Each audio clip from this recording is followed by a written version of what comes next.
Hi, welcome to today's video. My name is Paul. So this week, like the last week or two, still experimenting with different color combinations, just to try and add some variety into my landscape paintings. And this first color that you see me putting down today is sepia. Sepia, probably not one of the more common colors, but it is an interesting pigment. When you first put it down undiluted, it's very, very dark. But as you dilute it, and as you see moving it around the paper and things, you can get much lighter values as well. So it gives you a very broad value range. It's also interesting. The goal of this painting is to create a more dramatic sky. So overall, my goal this year was to create more variety in the landscape paintings. And part of that is different color combinations, but also part of it is adding in different elements, including more dramatic skies. So not just the fluffy white clouds floating in a blue sky that you get in spring and summer, but more stormy skies and things like that. So that's why I'm using the two layers in this sky. I thought the two layers and the color combinations might add in a bit of drama into the sky.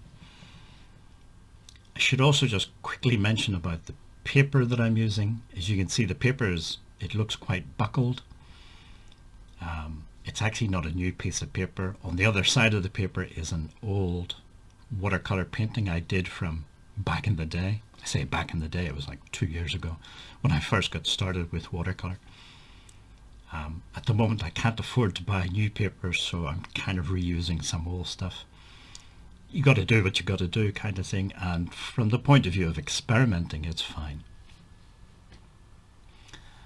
You can flip over watercolor paper and use the other side, but it may not be exactly the same experience as using a new piece of paper. So like I say, it can be buckled. You also saw when I put down the sepia and some of the French ultramarine blue, I kind of got these ugly marks appearing in the sky, and that might be a sizing problem. I'm not sure. So as you know, with watercolor paper, it has sizing. It's just a product they add to the paper which prevents the water and the pigment from immediately sinking in to the paper and trying to prevent these ugly marks from appearing. Because I flipped over the paper, maybe this side doesn't have as much sizing or something, I'm not sure. But anyway, I got these ugly marks appearing. Like I say, from the point of view of experimenting, it's fine. This painting is also going to be quite an abstract painting, very loose. I'm also interested in the idea of abstraction and creating these sort of semi-abstract landscapes. I've put up some notes on Patreon if anybody is interested on some of my ideas about using abstraction landscapes. I've also, in the description box below, I've included a link to another video.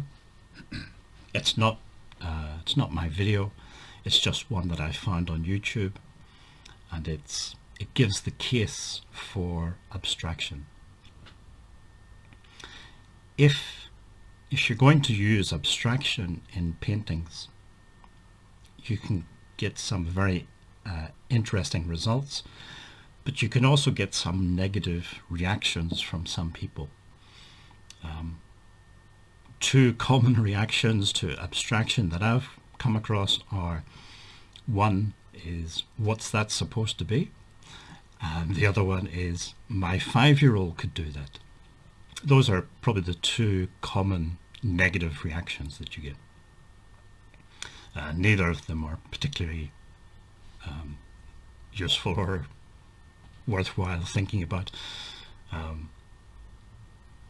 Some people think that art has to be representational and anything else is weird and they don't really get it, which is fine. But like I say, a lot of other artists have used abstraction with landscapes.